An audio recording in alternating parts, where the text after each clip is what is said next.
As this is happening everywhere, I want to appreciate even the initiatives by the ministry, because free day secondary and free primary education are some of the strategies and policy issues that have been implemented by the ministry, which have seen the rise of the number of girls in our institutions in such areas, and also they have helped to retain our children in our schools until completion. The ministry is also on top gear preparing for senior school, and I want to assure you, just as the way we transitioned grade 9 seamlessly, we are also going to do the same next year with grade 10 at senior school, and we are fully prepared, and the ministry is doing everything possible to make sure that we have done it even in these ASAL counties. Entry and re-entry policy of the girls who have dropped out of school has been implemented.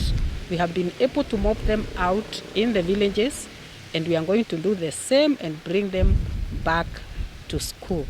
I want to call upon all the partners in the education space, both the state and non-state actors, to join hands with us and your commission so that we are able to put the education of girls where it is supposed to be across Kenya. Asante sana. I want to appreciate the director once again because she has shared with us some of the challenges that will form part of our research finding and also will support us to do an advisory to the President and to the Ministry of Education. Key amongst the issues that she shared with us is the teacher ratios, especially in the rural setup where we are not able to take female teachers due to situation in those areas, like some schools do not have water in the schools, no electricity, insecurity in many places. So the girl child do not get mentors in female leaders. And also she mentioned the need to have a low-cost boarding facilities. And she has shared a very practical example where parents from these far-flung areas will bring their children to schools in Isiolo.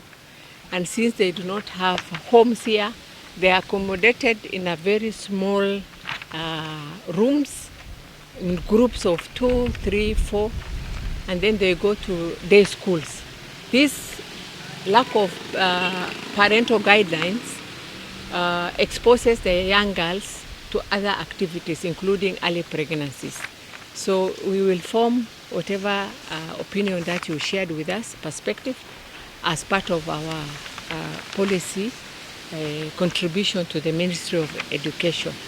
So I want to thank you, and I want to invite you to also say just before you invite the director. Yes. You know, hypothetically, you know that Isiolo is affected by early marriage and early pregnancies. Yes. Because of the nature of pastoral disease. Yes.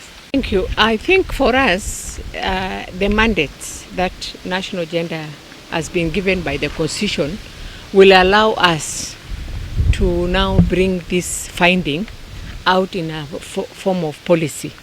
The policy, the advice now will shape the policy direction. For example, it is through the advisory from national gender that His Excellency the President has established a unit of minority and marginalized that is domiciled within his office. And currently, we are in a process of developing a legislation that now will cover all these issues of marginalization, what can be done. So this will also now form part of the contribution to what is already ongoing. For example, what the director has told us about the need to have a low-cost boarding. This is a low-hanging fruit. It is something that we can quickly address through the Ministry of Education, even at the policy, at the presidential level. So for me, I think as national gender, with now real raw data, we'll be able to take the next action. And then not only just advising, we will also keep monitoring whether our advice has been implemented or not. And of course, we have the powers to go to court. We have the powers to summon anybody, including the Ministry of Education. if whatever we have advised is not taken into consideration. Today, with my team, I am leading staff from National Gender to the county of Isiolo, and my other commissioners, the CEO, the Director Corporate Service, Director Program, are in other 19 counties. And I will tell you why we are all over. So briefly, I will read for you why we are in Isiolo County and 19 other counties. A nationwide study on the status of girls' education in minority and marginalized community. Our goal is to generate a concrete evidence on the barriers and opportunities shaping girls' enrollment, retention, transition, and learning outcome. This evidence will inform policy, guide resource allocation, and strengthen practical action in both national and county levels, so that every child, especially the girl child, has an equal opportunity to learn and to thrive. Although our director here is also concerned about the boy child, which also as a commission we are concerned. So for today we are undertaking the study on a girl child, but very soon we will also embark on a study affecting the education of a boy child. The study comes at a critical moment. Schools have reopened for third term, a decisive period for candidates preparing to sit for their national exam. The Commission calls on the Ministry of Education to ensure learning is uninterrupted and that pupils are adequately supported in the final stretch. We emphasize the need to full resourcing of capitation so that school can provide a stable, safe, and dignified environment for learners.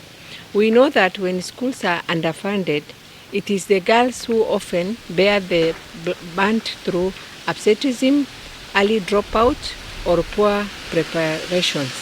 This is why investing in education is not only about classrooms and textbook, but about protecting the promise of equality enshrined in our Constitution. The Commissions value the cooperation of county government, teachers, parents, and community in this work.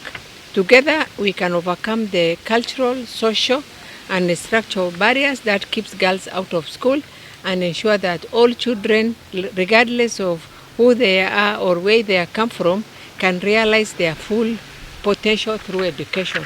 So to support this statement, my team will be touring schools in about 9 wards, from Chairab, Chari, Siricho, Garbatula, Kina, Oldonyiro, Burat, Ngaramara, and Bulapesa. So they will physically go to all schools and do the research to understand what is it that we can do to ensure that our girls have an opportunity to go to school. For those who have dropped out of the schools, what can we do to ensure them that they're integrated back into the schools?